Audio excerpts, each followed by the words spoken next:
오늘 함께 보실 하나님의 말씀은요, 마가복음 2장 1절에서 12절까지 말씀입니다.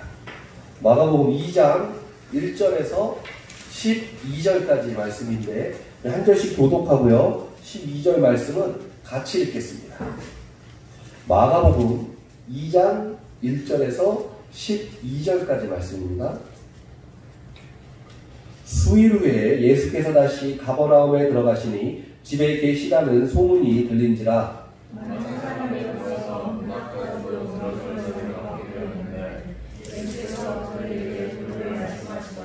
사람들이 한 중풍병자를 4사람에게 베어가지고 예수께로 올세.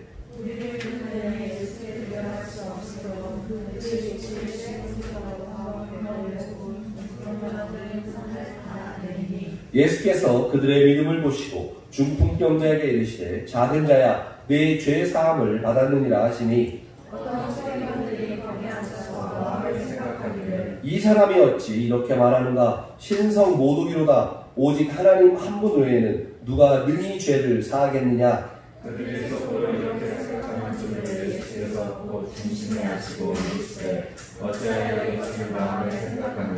중풍병자에게 내 죄 사함을 받으니라 하는 말과 일어나 내 상을 가지고 걸어가라 하는 말 중에서 어느 것이 쉽겠느냐? 그러나 인자가 땅에서 죄를 사하는 권세가 있는지를 너희와 알게 하려 함이라.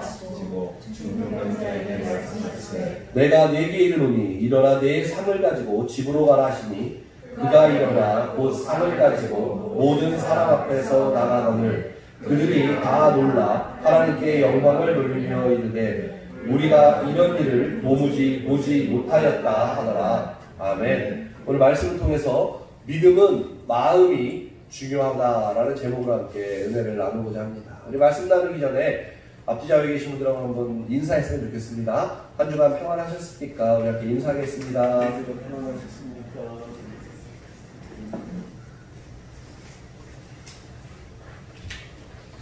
믿는 자들에게 무엇이 중요하냐 물어보면 대부분이 다 믿음이라는 단어가 매우 중요하다라고 다들 생각할 것입니다.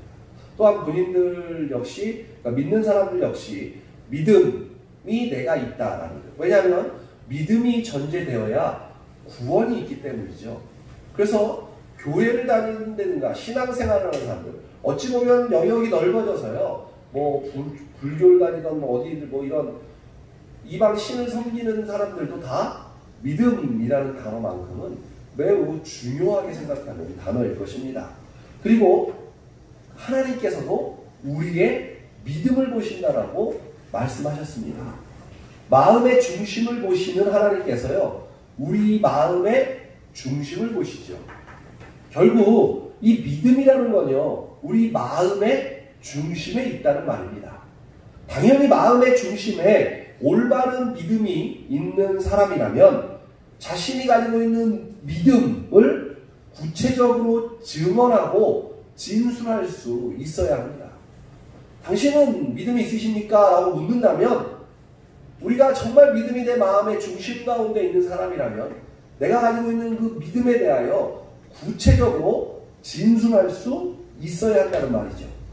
결국 믿음의 실력은 우리를 이끌어가기에 우리를 스스로 믿음을 증언할 수 있어야 합니다.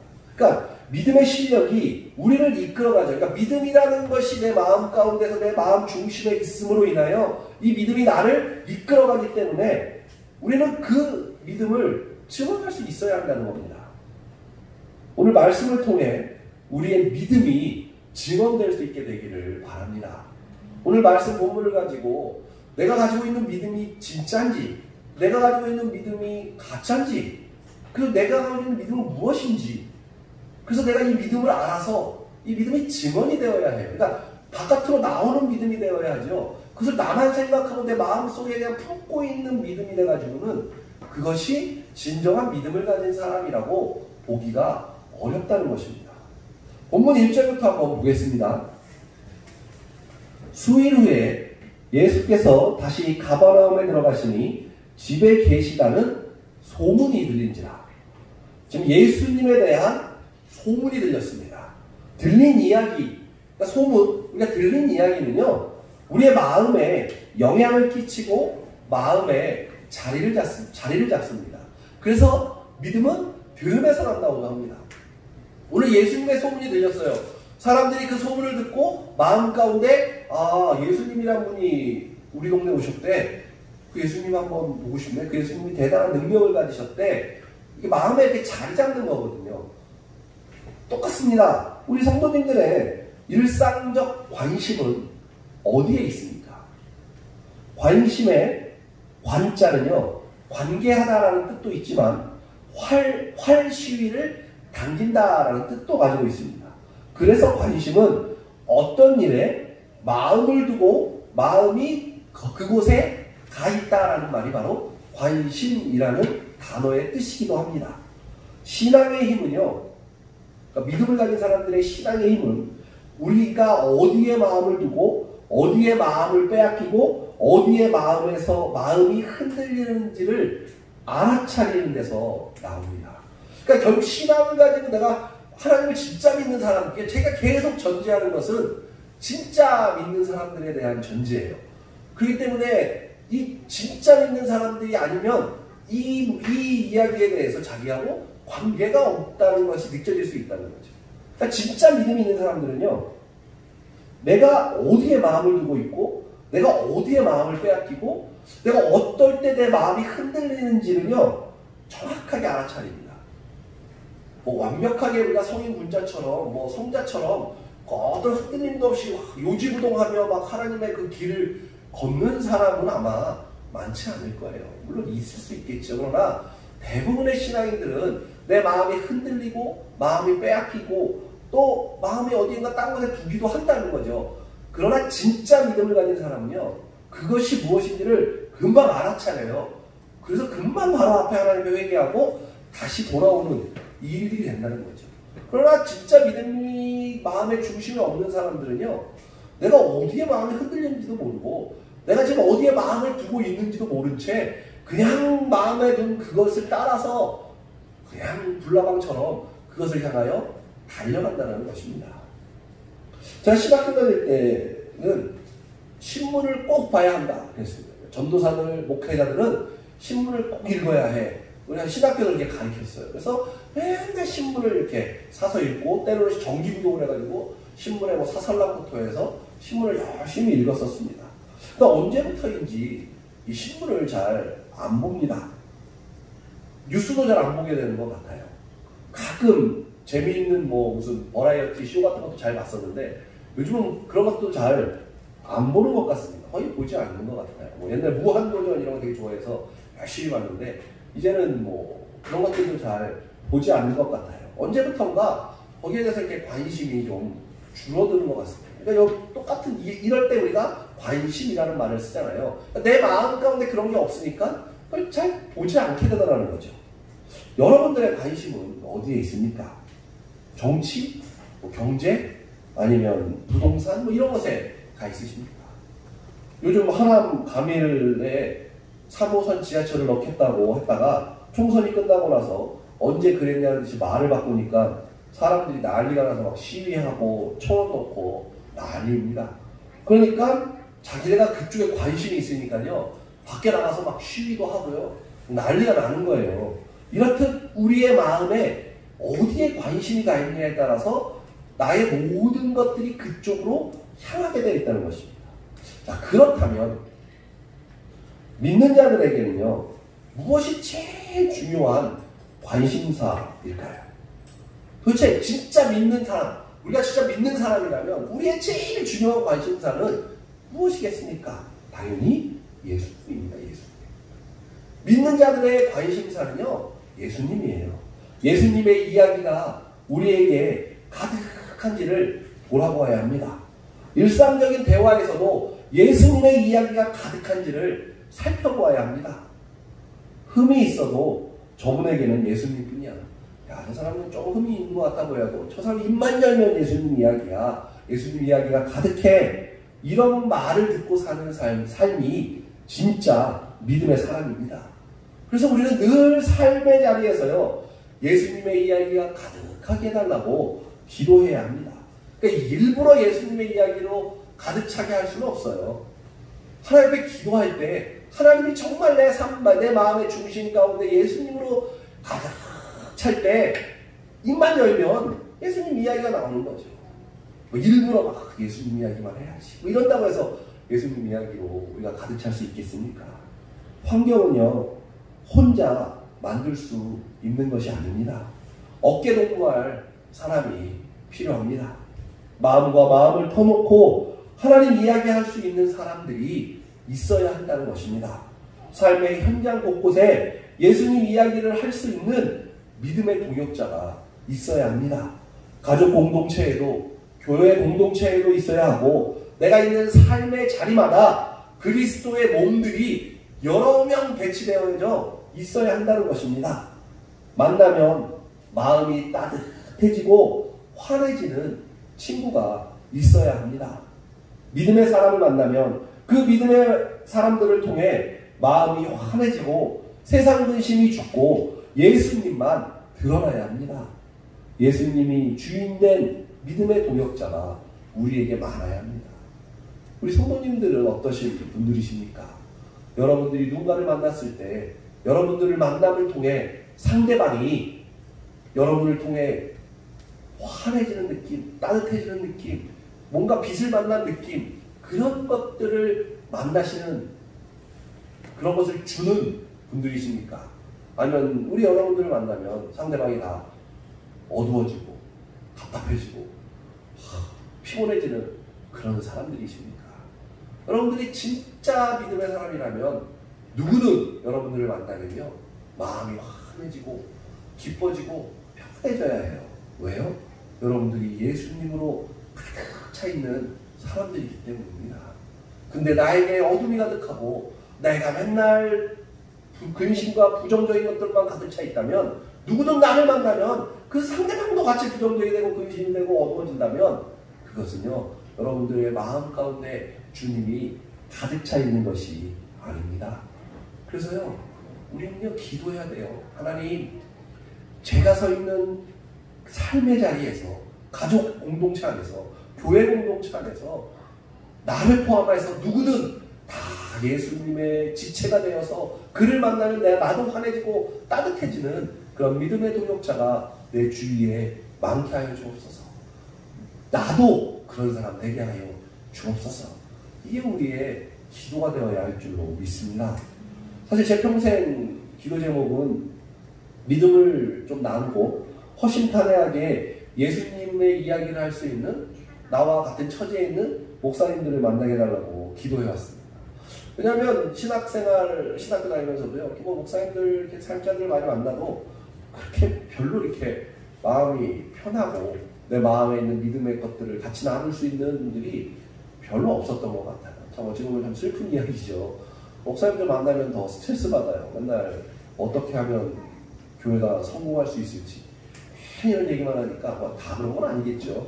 그러나 대부분 제가 만난 분들은 다 그랬었어요. 굉장히 오히려 목사님들 만나면 피곤했었는데요. 요즘은 하나님께서 저의 기도를 들어주셨는지 예수님께만 죽고 사는 이 존경할 만한 목사님들을 자꾸 만나게 해주십니다.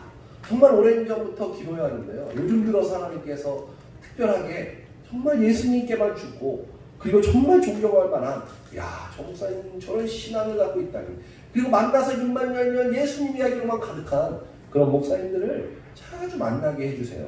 얼마나 감사한지 모릅니다. 성도님들도요 삶의 자리에서요 이 예수님의 이야기가 가득한 사람들을 만나게 해달라고 기도하시기를 바랍니다. 부부가 함께 있어도요 예수님 이야기로 가득 차셔야 해요. 부부가 앉아가지고 맨날 경제 얘기나 하고 돈 얘기나 하고 맨날 그냥 안 된 얘기만 하니까 가정 안에 평안과 기쁨보다는요 근심과 어둠만 가득하지 않습니까? 예수님 이야기로 가득 찰 때요 그 묻혀있던 어두운 것들이 다 물러가고요 막혀있던 담들이요 다 허물어지는 놀라운 역사가 일어날 것입니다. 왜냐하면요 우리는 영적 존재이기 때문이에요. 우리가 육신적 존재들이 아니라 영적 존재이기 때문에요.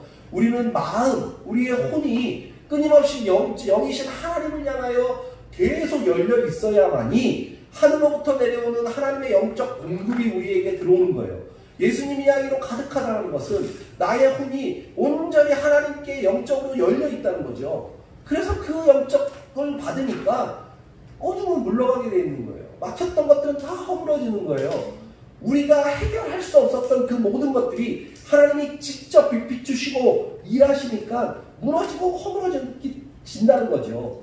그런데 우리가 예수님 이야기가 가득하지 않고요. 세상의 일과 관심을 먹던 어둠들, 환란들, 막혀있는 것들, 부정적인 것들만 계속 쏟아내다 보면 내가 하나님을 향한 영적인 것들이 막히고 내 혼이 끊임없이 육신을 향하여 눈이 돌려져 있으면 사단이 여지없이 그걸 타고 우리에게 들어와요. 그래서 우리 마음 가운데 끊임없이 나쁘고 부정적인 생각들만을 심어준다는 겁니다. 그러니 우리 집안에 있는 모든 것들, 내 삶의 모든 것들이요 다 어두워지고요. 담은 계속 쌓여지고요. 하나님은 점점 막혀져 가고 하나님과의 영적 관계를 이게 끊임없이 반복되다 보면 결국 우리는 죄인의 길을 오늘도 걸어가게 되는 안타까운 인생이 된다는 겁니다. 그래서 믿음이라는 건요. 우리가 그냥 내가 교회 열심히 다니고 믿음을 가져야 되지 이런 수준에서 신앙생활을 하면 망합니다. 영적인 것들을 항상 염두에 두고 이해하시고 왜요? 우리 영적 존재이기 때문이에요. 그래서 이 혼인 나의 이 마음에 대한 생각을 굉장히 많이 했었는데요. 되게 중요한 목사님 책에서 보면서 제가 굉장히 확 느꼈어요. 뭐냐? 마음이라는 게요. 우리가 마인드라는 게 있죠. 마인드. 그리고 헐트라는 게 있습니다. 그러니까 우리가 혼이야라고 하는 이 혼적 존재도요. 마음 그냥 마음이 뭘까? 막 이런데 마음은 마인드도 있고 헐트도 있어요. 그러니까 마인드 자체는 우리가 뭔가를 하려고 하는 데 의지에 가깝죠. 그러니까 내가 무엇인가를 하려는 의지에 가까운 거고요. 헐트는 우리의 순수한 마음인 거예요. 그러니까 예수님으로 우리의 헐트, 마음이 완전히 사로잡히는 거죠. 나의 마인드, 나의 의지적으로 내가 뭔가를 막 찾고 뭔가를 하려고 하는 것이 하나님으로 가득 찬다는 개념은 아니라는 거죠. 그러니까 그냥 주님이 나의 헐트에 그대로 들어와서 내 혼을 그냥 사로잡는 거예요. 내 어떤 나의 마인드로 막 나의 어떤 신념으로 나의 의지로 뭔가 나 이거를 막 확 해야지. 그거는 되지 않죠. 그러다 보니까 행위적인 믿음을 따진다 어떤다 이런 말들이 나오는 거죠. 그냥 하나님이 온전히 내 헐트로 들어오셔서요. 그냥 가득 차버리시는 거예요. 그건 내가 하는 게 아니죠. 그러니까. 예수님이 하시고 주님이 하셔야 되는 일인 거예요. 그럼 주님이 하실 수 있도록 우리는 최선을 다하는 거잖아요. 그러니까 그게 눈을 들어 하늘을 보라. 너가 하늘의 것을 찾으라. 계속 이야기하는 거잖아요. 그러니까 우리가 자꾸 영적으로 하나님의 것들을 찾고 하나님의 것을 채우려고 바라볼 때 하나님이 들어오시는 거죠. 완벽하게. 이 무슨 말인지 이해가 어렵나요? 내가 막 잡고 가지려고 막 이렇게 하면 오시겠지. 이게 아니라는 거죠. 우리가 잘 이해를 하셔야 합니다. 신앙생활이라는 게요. 그래서 영적이라는 것은요. 어찌 보면 하나님의 전적인 은혜라고 말하는 것. 그러니까 구원이 하나님의 전적 은혜라고 하는 말이 바로 그 말인 거예요. 하나님이 그냥 오시는 거예요. 하나님이 그냥 가득 채워지는 거죠. 정말 감사하는 사람들은요. 내가 정말 더럽고 내가 정말 연약하고 부족하고 막 별로 하나님을 찾지 않던 사람에게요. 하나님이 그런 사람들한테 강권적으로 임하시는 경우도 있어요. 그냥 하나님께서 그냥 강권적으로 임하셔서 그 안에 있는 거 다 그냥 토해내게 만드시는 경우도 있죠. 그러면 너무 감사하죠. 그래서 진짜 하나님한테 너무너무 감사해야 해요. 그러나 일반적으로는 우리가 신앙생활을 하면서 우리가 믿음의 여정을 계속 걸어가면서요. 내가 계속 하나님을 바라보는 거예요. 나의 시선이 계속 주님을 바라보는 거예요. 그럴 때 하나님께서 어느 순간 하나님의 때에 우리에게 완벽하게 그냥 우리의 헐트를 그대로 잡아서 꽉 잡는 그날이 온다는 거죠. 그게 어쩌면 우리가 믿음의 사람이 걸어가야 하는 신앙의 훈련일 것입니다. 믿음의 사람은요, 그래서 귀가 주님께 열려 있고 마음이 주님으로만 가득 차 있어야 합니다. 마음이 주님을 향해 있는 사람에게는요, 주님께서요, 기어이 길을 만들어 주십니다. 때로는 좌절하고 마음이 어려워져도 내가 주님을 향하여 있기 때문에 주님께서 기어이 길을 열어주신다는 거예요. 내가 정말 좌절하고 마음이 어려워도요, 죽어도 나는 주님만을 바라보리라 하는 마음으로 주님께 향하여 있으면 주님께서 기어이 그 길을 열어주십니다. 그것을 믿으시기 바랍니다. 우리의 의지, 우리의 바람, 우리의 욕구, 우리의 생각과 마음이 다 주님을 바라보아야 해요. 내 영혼아 주님을 송축하라. 내 영혼아 주님을 바라보라. 내 영혼아 주님을 기뻐하라. 스스로 격려하며 주님을 향해 내 모든 것들이 있기를 주님의 이름으로 축복합니다. 본문 2절을 계속 봅니다. 많은 사람이 모여서 문 앞까지도 들어설 자리가 없게 되었는데 예수께서 그들에게 도를 말씀하시더니. 한 가지 생각해 봅니다. 우리가 주님을 향해 있어도요, 내용이 잘못되어 있으면 큰일 납니다. 오늘 읽은 말씀에 봤더니 예수님이 도를 말씀하고 계시다고 하죠. 그럼 여기서 도는 뭐죠? 헬라어로 로고스예요. 그러니까 말씀입니다. 말씀. 하나님, 그러니까 도라는 게 하나님이 지금 로고스 말씀을 전하고 있는 겁니다. 앞서서 예수님께서는 병자들을 치유하고 귀신들을 쫓아내셨습니다. 그래서 사람들이요, 예수님에게 모여든 거예요. 그러니까 예수님에게 모여든 이유는 한 가지예요. 예수님이 귀신 쫓아내고 병을 고치니까 사람들이 모여든 거예요. 그러니까 치유를 염두에 두고 사람들이 온 거예요. 그러니까 그들의 목적은요, 병을 치유함받는 데 있는 겁니다. 문제가 해결될 거라는 마음으로 예수님께 왔어요. 다 모여들었죠. 그런데 예수님께서는요, 지금 뭘 하고 계시죠? 도를 말씀하고 계세요. 그러니까 사람들의 목적은 오늘 병을 치유함받고 뭔가 문제를 해결하려고 왔는데 예수님은 그 해결해 주지는 않고 도, 하나님의 말씀을 지금 전하고 계시는 그 상황입니다.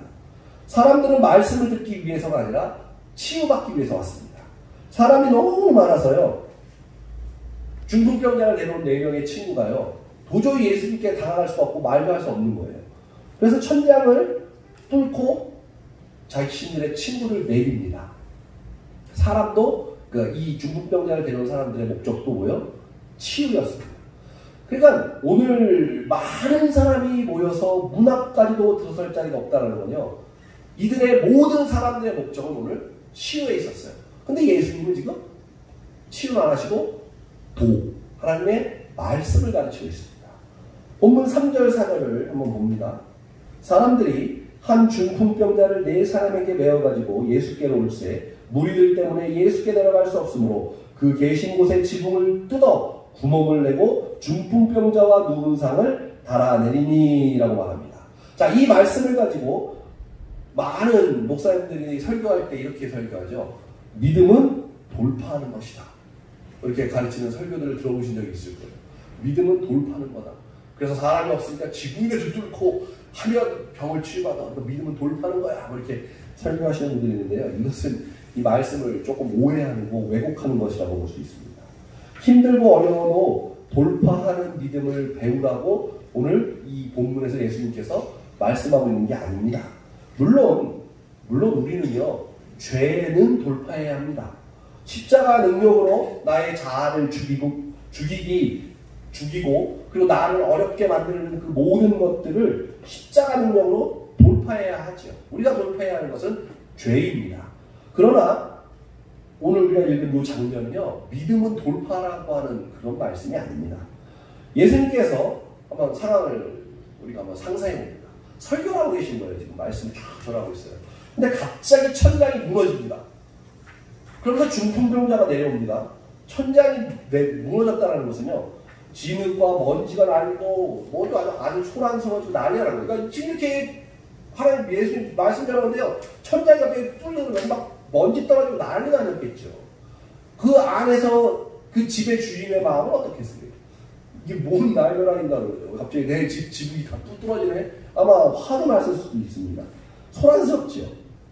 그래도 사람들은 의연하게 계속 예수님의 말씀을 듣고 있었을까요?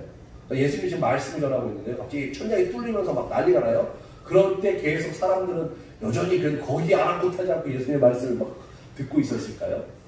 당연히 아니죠.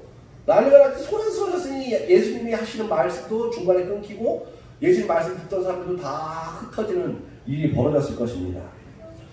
그런데도 주님께서는 천장이 뚫리고 중풍병자가 바닥에 내려올 때까지 기다리고 계시는 것 같습니다. 이런 엉망진창 속에서도 주님께서는요 계속 기다리셨습니다. 본문 5절입니다. 예수께서 그들의 믿음을 보시고 중풍병자에게 이르시되 작은 자야 내 죄 사함을 받았느니라 하시니, 주님이 지금은 치유하고 계시는 때가 아니잖아요. 말씀을 전하고 있을 때예요. 근데 갑자기 엉망으로 만들어 놓은 거죠. 예수님이 지금 말씀 전하는 그 시간을. 예수님 입장에서도 기분이 나쁘셨어야 되죠, 당연히. 근데 예수님은요 그냥 그 중풍병자 내려올 때까지요 잠잠히 조용히 계십니다. 그리고 내려오자마자 내 죄 사함을 받았느니라 하셔요. 근데 우리가 상식적으로 생각을 해보면요 내 병이 나았다라고 말씀하셔야 하는데 예수님이 그렇게 말씀하시지 않고 내 죄가 사하여졌다라고 하십니다. 4명의 친구들이 중풍병자를 데리고 왔는데 주님은 그들의 믿음을 보셨다고 합니다. 자, 그렇다면 어떤 믿음을 보셨기에 예수님께서는 죄 사함을 받았다라고 하셨을까요? 어떤 믿음을 보셨기에? 지난주에 말씀드린 것처럼요 죄는 하마르티아라는 단어로 사용된다고 했습니다. 관역이신 예수님께 정조준하지 않고 세상의 다른 것에 조준하는 모든 것은 다 죄다라고 했습니다. 그러니까 죄의 원리는요 우리의 모든 것이 주님께만 맞추어져 있어야 하는데 우리의 이것들이 다른 곳으로 맞춰져 있는 그 순간 그것이 죄다라고 성경은 말하죠. 그러니까 마음이 주님을 향하여 있지 않는 것은 모든 것이 다 죄입니다. 다른 것에 마음에 갈 수 있지만 예수님으로 바로 돌아와야 한다는 뜻이죠. 죄사함을 받았다는 것은 주님께 마음을 두었다는 것입니다. 치유의 목적을 두고 열심히 예수님을 찾았는데 그 잘못된 관역이 이제 예수님으로 수정되었다는 겁니다. 그러니까 네 죄가 사하여졌다라는 말은요 네 병이 나았도다 보다요 훨씬 더 감사한 말씀인 거예요. 이제 내가 목적은 병치유였으나 내가 오늘 주님을 만남을 통해 내가 죄가 사함받았다는 것은 내 마음에 치유와 예수님이 아닌 다른 것으로 가득 차 있었던 이 마음에 이제는 주님으로 가득 차버렸다라는 것을 이야기하고 있는 것입니다. 도둑질은 왜 할까요? 탐하고자 하는 마음 때문에 저지르죠. 갖고 싶은 마음 때문에 저지릅니다. 도둑질하고 회개했다면 탐하는 마음이 죽고 주님께 돌아가는 것이죠. 그런데 도둑질한 행위만 회개하면 다시 도둑질을 반복하게 됩니다. 속에는 여전히 탐하는 마음이 있기 때문이죠. 그래서 죄에서 회개한다. 그러니까 회개한다는 마음은요 내가 한 행위에 대한 회개가 아니라요 그 하게 만든 행위에 대한 근본인 마음을 돌이키게 하는 것이 진정한 회개인 거예요. 그러니까 도둑질을 하고자 하는 건요 그것을 탐하고자 하는 마음이 비롯된 거잖아요. 그러니까 회개를 한다는 거죠. 내가 오늘 이걸 도둑질했습니다. 이 도둑질한 거 죄송합니다. 회개하면 그 다음날 다시 또 도둑질해요. 왜? 탐하는 마음이 남아있습니다. 하나님 나에 대해서 이 탐하는 이 마음이 주님으로 가득 차게 하시옵소서 라고 기도하는 것이 진정한 회개가 되고, 그래서 한 주님으로 내 마음이 가득 차면 그러면 도둑질하는 행위를 멈추게 되겠죠. 모든 죄를 가지는 원리는 똑같습니다. 오늘도 많은 사람이 예수님의 소문을 듣고 예수님께 나왔습니다. 예수님께만 가면 병고침을 받는다는 믿음으로 나왔습니다. 목적은 치유입니다. 내가 열심히 묵상하고 말씀을 공부했구나. 이것으로 예수님께서 저를 믿음의 사람이라고 여기지 않는다는 말과 똑같아요. 그러니까 예수님이 저한테 야, 너 정말 말씀 열심히 묵상하고 너가 열심히 말씀 공부해서 내가 열심히 말씀을 설교했구나. 이게 내가 믿음의 사람이라고 하나님이 나를 여기지 않는다는 말입니다. 오히려 제가 설교할 때는요, 마음이 온전히 하나님께만 향하고 있다면 그것을 바라보시고 너가 믿음의 사람이야 라고 말씀하신다고요. 제가 뭐 설교를 엉망진창을 할지라도 내 마음이 온전히 하나님께로만 향하여 있다면 그게 진짜 믿음의 사람이라는 겁니다. 제가 그래서 청산유수로 공부 열심히 해가지고 뛰어난 언변으로 여러분들에게 기가 막힌 설교를 할지라도 제 마음이 주님께 향하여 있지 않다면요, 그건 주님께서 저를 너가 믿음의 사람이야 라고 보지 않으신다는 말입니다. 믿음은 마음이기 때문입니다. 믿음은요, 마음이에요. 마인드가 아닌 헐트의 마음입니다. 믿음을 보셨다는 말씀은 우리의 마음을 보셨다는 말씀과 똑같습니다. 성도들의 봉사와 땀은 아름답습니다. 그러나 마음의 향방이 다른 곳으로 가 있다면 의미 없는 행동에 불과합니다. 제가 그럴듯하게 설교해도 마음의 향방을 확인하지 못한다면 설교는 생명력 없는 강연에 불과할 것입니다. 저는 제 마음의 향방을 제어하지 못하는 약한 존재입니다. 그래서 예수님께서 저에게요, 십자가를 주신 것입니다. 여러분들에게도요, 십자가를 주신 거예요. 그 십자가의 복음을 여러분에게 드릴 것입니다. 십자가의 복음이 무엇입니까?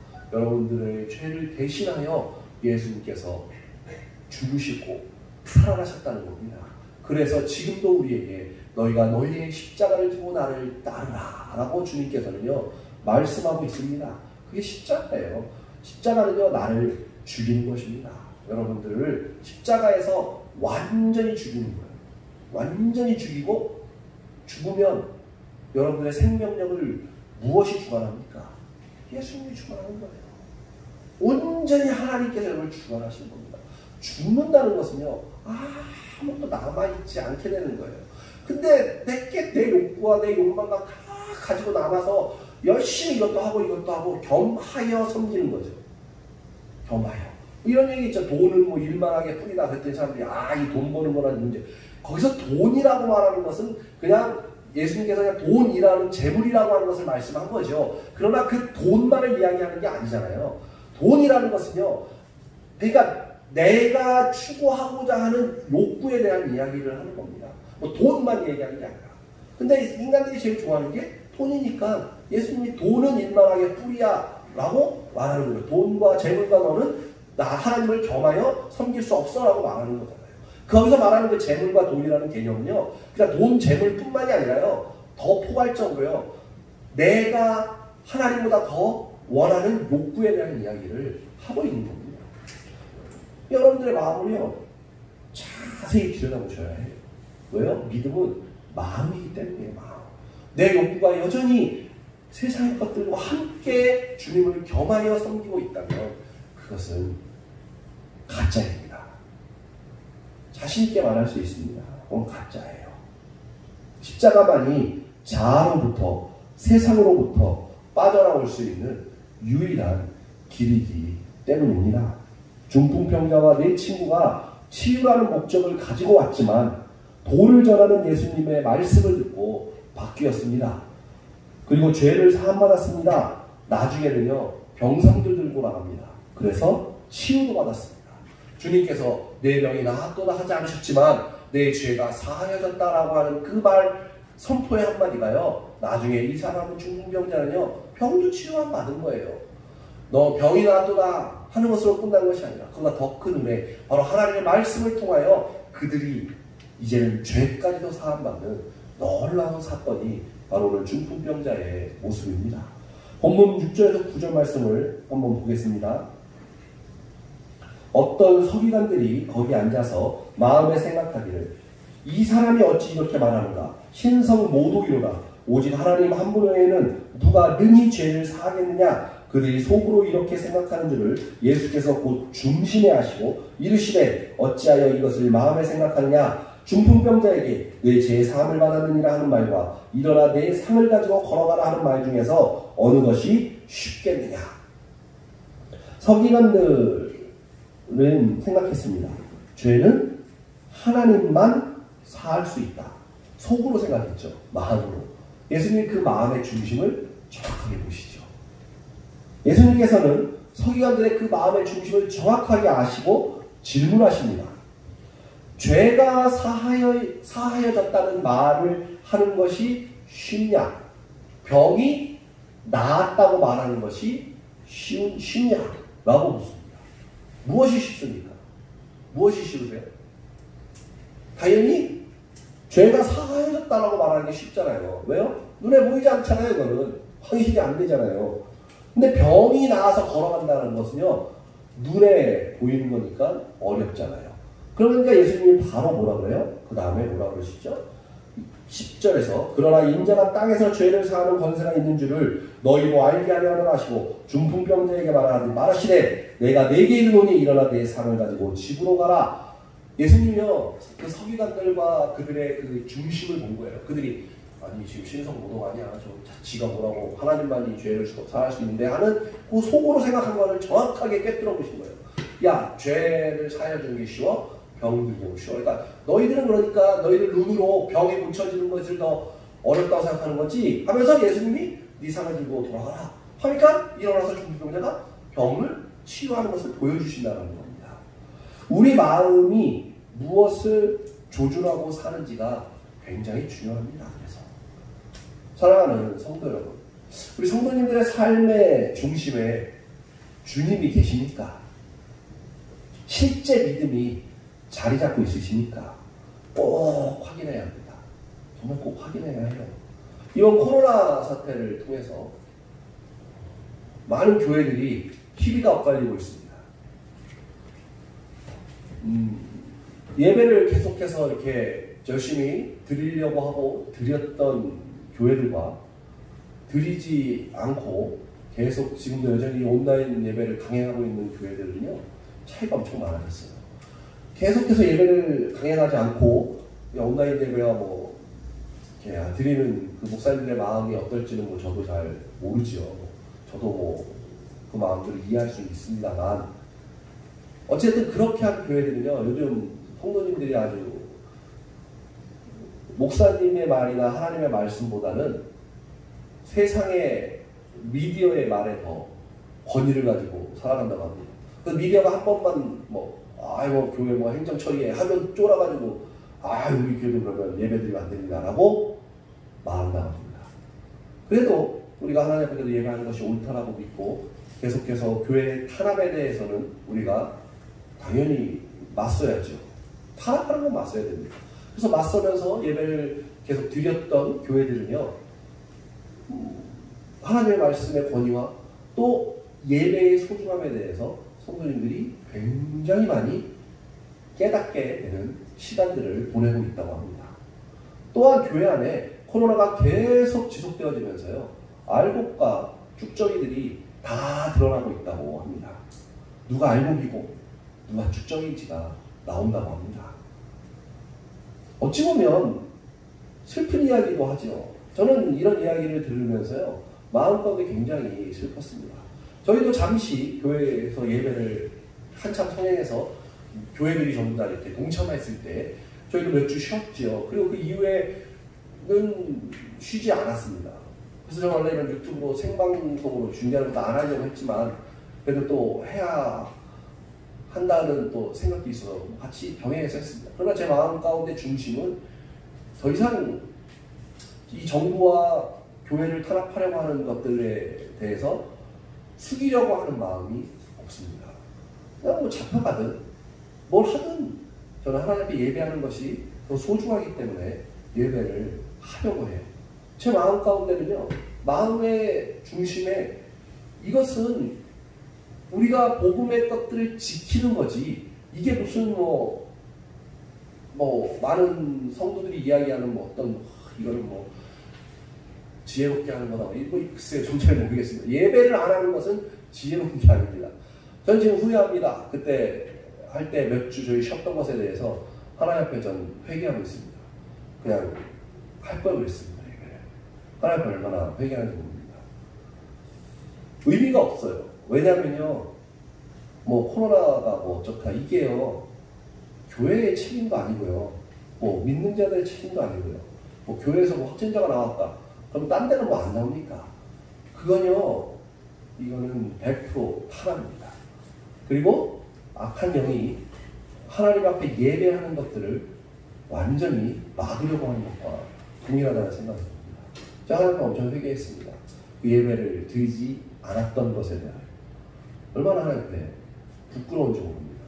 제가 사단에게 속았다라고 하는 생각에 굉장히 마음이 부끄러웠어요. 성도님들 어떻게 생각하시는지는 잘 모르겠지만 저는 회개합니다. 그리고 우리가 이제는 절대로 물러서지 않으려고 합니다. 하나님께 예배하는 것은 너무 소중합니다. 오늘이 우리의 마지막 예배가 될 수 있기 때문이에요. 시대의 징조라고 말합니다. 많은 사람들은 그게 이럴지 그건 그 사람들의 생각이고, 제가 말하고는 기도하면서 제가 말씀을 보면서 느끼는 건요. 지금 수많은 홍수들이 나서 난리죠. 인도, 일본, 중국. 정말 자연재해가요. 너무 메뚜기 떼가 아프리카부터 시작해서 지금 온 세상을 다 뒤덮으면서 다 난리가 났습니다. 그것뿐입니까? 바이러스가 창궐하여 그 바이러스 하나도 잡지 못해서 다한 인간들이 전전긍긍하면서 살아가고 있습니다. 성경에 보면요, 주님이 마지막 때에 대한 예언을 하시죠. 언제인지는 모르죠. 그러나 예수님께서 너희가 마지막 때가 다가올 때 이런 일이 일어날 거야. 그런 일이 일어나고 있습니다. 전 지금 이 시대가 하나님 앞에 마지막 때를 향하여 굉장히 빠른 속도로 달려가고 있다고 생각합니다. 이럴 때 우리가 이 믿음의 마음을요 지키는 것이 너무 소중해요. 왜요? 주님이 오늘 밤도 오실 수 있기 때문입니다. 내가 내 삶의 중심과 내 이 마음에요 예수님으로 가득 차 있지 않으면 오늘 주님 오셔서요 우리가 주님 앞에 부끄럽게, 아니 어쩌면 천국도 못 들어가는, 구원도 받지 못한 잘못된 믿음의 사람으로 살았을지도 모른다는 것입니다. 우리는요 예수님과 연합하여서 죽고요, 예수님과 연합하여 사는 믿음이 실제로 우리에게 있는지요 확인하셔야 합니다. 오늘 확인하셨으면 좋겠어요. 내 마음이 어디에 가 있는지를 보면 압니다. 일상에서 내가 관심사가 어디에 가 있는지를 보시면요 압니다. 아는 목사님이 초등학교 3학년 아이가 감사하다는 편지를 얼마 전에 받으셨대요. 그 편지에 이렇게 썼다고 합니다. 십자가에서 예수님과 함께 죽는 것을 가르쳐 주어서 감사합니다. 목사님도 예수님과 함께 잘 죽으세요. 초등학교 3학년 아이가 쓴 편지였대요. 근데 이 목사님이 이 편지를 받고 펑펑 우셨대요. 그러면서 내가 하나님의 말씀을 잘 전했구나. 이건 정말 축복의 말씀이구나. 초등학교 3학년 아이가 내가 하나님, 제가요 십자가에서 예수님과 함께 죽는 것을 저한테 가르쳐 주셔서 목사님 너무 감사해요. 우리 목사님도 십자가에서 예수님과 잘 죽으세요. 이건 축복의 말씀이죠. 이건 축복이라고 생각해요. 이 목사님 이 말씀에 너무 큰 감동이 있었다고 합니다. 저도 그 말씀을 듣는데요 너무 큰 감동이 있어요. 성도님들 마음에 것이 있습니까? 아니 코로나가 이런 거에 정치가, 이 나라가 악한 영이 계속 우리를 분열시키고 우리의 마음을 어지럽히고 우리로 하여금 뭔가 자꾸 이렇게 막 이렇게 갈등을 일으키고 뭔가를 어렵게 만들고 계속 이래요. 계속 우리를 위협하고 우리를 협박하고 공포감 조성하고, 이게 지금 제가 말하는 모든 게요 사단이 다 우리한테 행하는 행동이라고 성경에 말합니다. 그럴 때요 거기에 쫄지 마세요. 우리는 주님의 자녀잖아요. 우리는요 주님으로 마음이 가득 차서 주님의 일을 하면 됩니다. 이 세상은 우리를 미워할 수밖에 없습니다. 그럼 어떻게 어떻습니까? 우리는 오늘도 주님이 마음이 가득 차서 주님께 예배하는 것 멈추지 않으리라. 주님께 기도하는 것 멈추지 않으리라. 오늘 말씀을 통해 우리도 십자가에서 예수님과 함께 잘 죽는 인생들 되시기를 주님의 이름으로 축복합니다. 아멘. 이 시간에 기도했으면 좋겠습니다. 하나님,